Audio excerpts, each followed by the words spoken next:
So this is going to be pails and rails, working on the glute and external rotation of the hip. So pails and rails is progressive and regressive angular isometric loading. So what we're trying to do is get you into the end range of your stretch or your tissue, and then we're trying to activate it and hopefully start to facilitate and unlock some new ranges.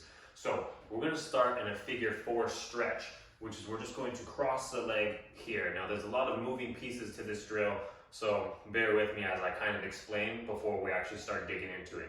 So in this position, we want to make sure that our back is in a neutral, nice, straight position. So when we're here, we want to make sure that we're not like slouched down. So if you cannot hit a upright, tall position here, you might need to place a pillow or a blanket or a yoga block under your bum and elevate yourself. The higher you are, it's going to make it a little bit easier to obtain that position.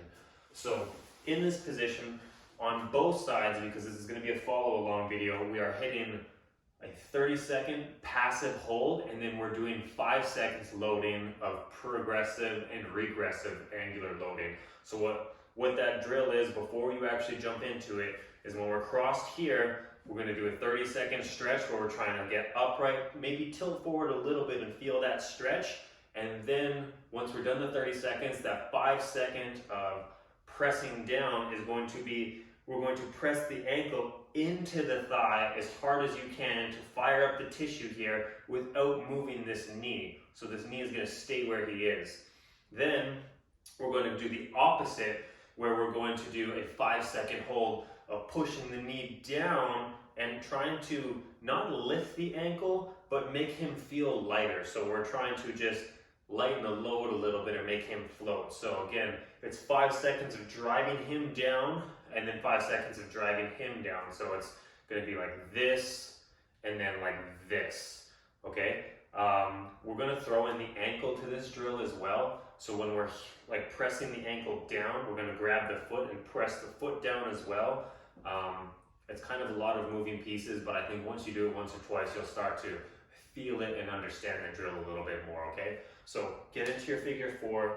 We have a stopwatch here. Lean forward a little bit so you kind of feel a little bit of a stretch in the glute.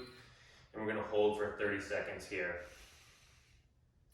On most of these stretches, you just want to try to control your breathing. In through the nose, out through the mouth, watching your TV show, following along to this video. Whatever you're doing.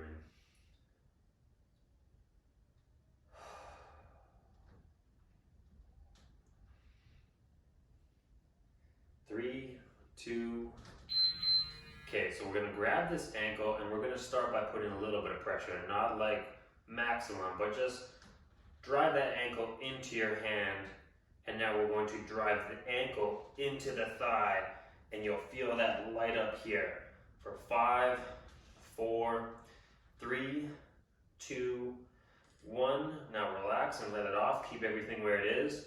And now we're going to push the knee down and make the ankle feel lighter, make him float a little bit. So we're going to drive down for 5, 4, 3, 2, 1. Now try to keep everything where it is, but relax it for a second.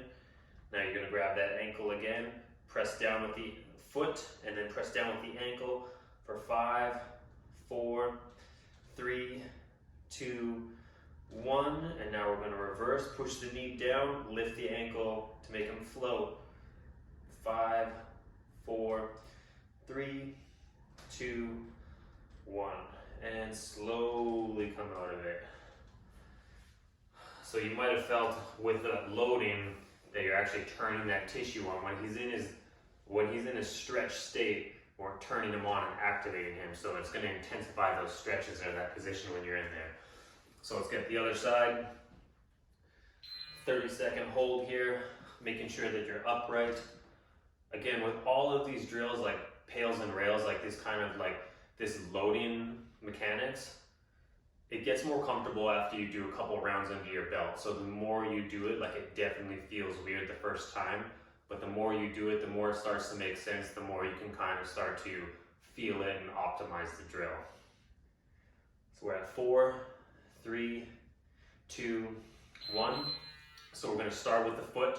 So grab the foot and start driving the foot into the hand.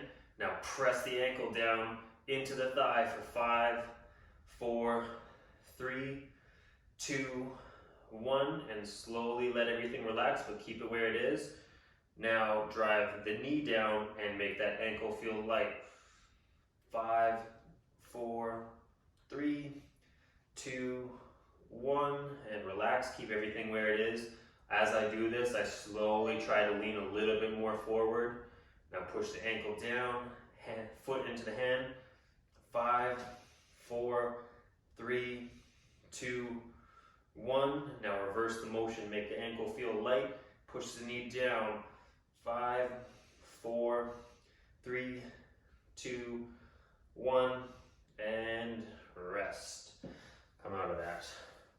So that is the Pails and Rails for your external rotation in the hip.